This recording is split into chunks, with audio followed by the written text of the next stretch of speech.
Bonjour, une petite vidéo pour vous présenter notre travail sur la dictature en Chine, dans le cadre de notre cours d'EMC sur les libertés en France, montrer que, contrairement à la démocratie française, en Chine, il n'y a pas de liberté fondamentale.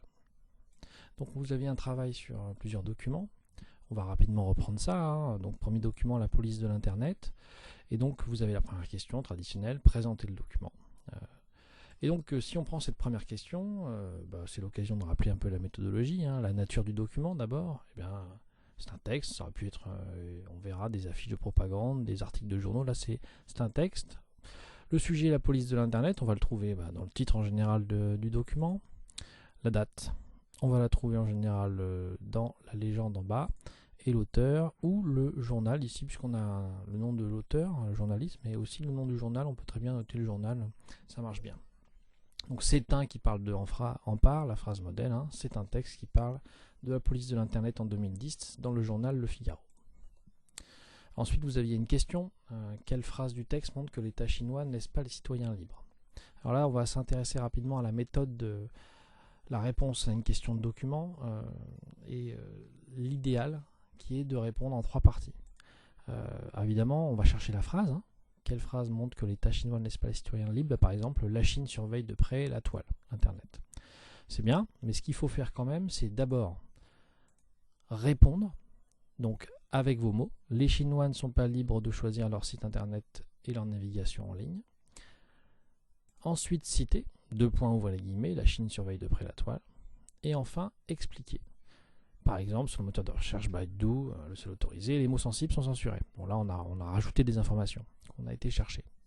Donc, répondre, citer, expliquer, vous avez vraiment là l'idéal de la réponse à une étude de document. Je réponds avec mes mots, je cite le document et j'explique. À vraiment mettre dans votre tête et à essayer de vous en souvenir, c'est quelque chose qui marche bien au brevet, en histoire géo, en français. Troisième question, quels sites sont interdits? Donc là vous avez la phrase, je n'en reviens pas, les réseaux sociaux comme Facebook, Twitter ou YouTube sont interdits. Donc tous les sites chinois sont des sites propres, créés par le gouvernement chinois. Pour le moteur de recherche, c'est pas Google, c'est Baidu. Pour la vente en ligne, c'est Alibaba. Pour les logiciels, c'est Tencent. Donc en fait, tout est géré par le gouvernement chinois. Tout est sous contrôle. Le deuxième document, document 2, parlait plus récemment, en 2017, du blocage des sites étrangers qu'on appelle le firewall. Alors ma question c'était présente le document, alors voilà, c'est un texte qui parle du blocage des sites étrangers, vous avez le titre qui donne le sujet, vous avez la date en bas, en 2017, et vous avez l'auteur. Alors là on a un auteur et on a aussi le site internet, donc vous pouvez citer quand vous l'avez, numerabam.com, pas besoin de mettre http www, juste le nom du site. Donc c'est un qui parle de en part, c'est un texte qui présente le blocage des sites étrangers en 2017 sur ou par le site numerama.com. Ensuite une question qui surveille la population. Alors on a une réponse assez claire dans le petit paratexte en bas, la police d'Internet, assistée par les hackers d'État. Et donc vous avez en Chine une police qui surveille sur Internet tout ce que vous faites, assistée par des hackers d'État. On verra d'ailleurs que c'est pas seulement sur Internet, vous êtes surveillé tout le temps en Chine. Donc c'est ce qu'on appelle le grand firewall. Dernière question, qui collabore avec le gouvernement chinois?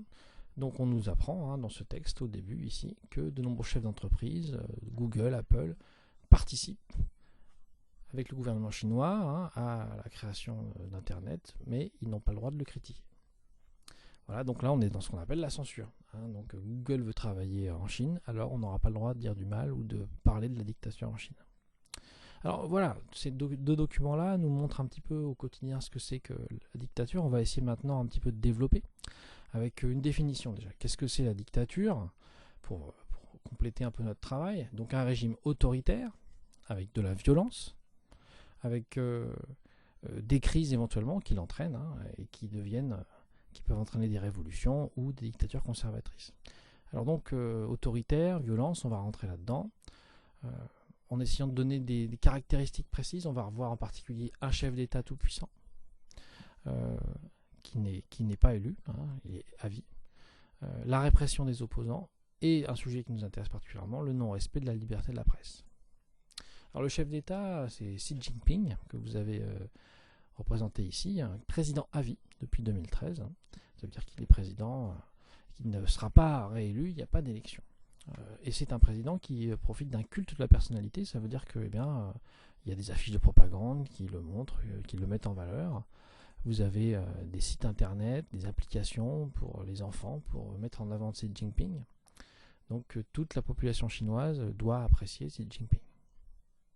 On appelle ça le culte de la personnalité. La répression des opposants, par exemple, on parle régulièrement des Ouïghours, une population musulmane de la Chine qui est persécutée, avec des camps qui sont créés. Donc vous avez là ici un article de Libération qui parle de cet enfermement massif de la population ouïghour. Et ça, c'est quelque chose sur lequel on a du mal à avoir des informations, puisque les médias chinois n'en parlent pas. Et puis, il n'y a pas que les opposants, la surveillance, elle est pour tous les habitants en permanence. Par exemple, ici, un article de 2018 qui montre comment des caméras sur des drones surveillent la population partout. Alors bien sûr, on va retrouver ça sous toutes ses formes. Par exemple, dans les rues, vous avez des caméras qui filment avec cette fameuse reconnaissance faciale qui est apparue récemment, qui fait qu'on peut vous reconnaître n'importe où dans la rue par des caméras, vous identifier, ou même, plus récemment, vous le savez avec le coronavirus, prendre votre température assez rapidement. Alors justement, je vous avais demandé de chercher des informations sur la façon dont les Chinois gèrent le coronavirus. Ils ont beaucoup dit eux-mêmes qu'ils l'avaient bien géré, qu'il n'y a pas beaucoup de morts. Si on regarde un article très récent, on voit qu'il y a des journalistes qui soupçonnent les Chinois de ne pas du tout avoir donné les vrais chiffres, qu'il y aurait beaucoup plus de morts. La preuve, comme c'est bientôt la fête de mort en Chine, les Chinois vont chercher les cendres des victimes, et il semblerait, d'après certains journalistes, qu'il y a beaucoup plus de gens qui sont allés chercher les urnes que le nombre de morts annoncés. Voilà. Donc pour résumer, la dictature, résumée dans une petite carte mentale, c'est un objectif. Alors ça marche pour toutes les dictatures, ça peut être plus pour le nazisme, mais là pour les Chinois c'est une société sans classe, le communisme, un pouvoir très fort dans les mains d'un seul homme, le contrôle des médias, propagande, censure, la violence, on surveille les populations ennemies, et voilà, vous avez la dictature. Voilà pour cette petite vidéo de résumé, je vous remercie et à la prochaine.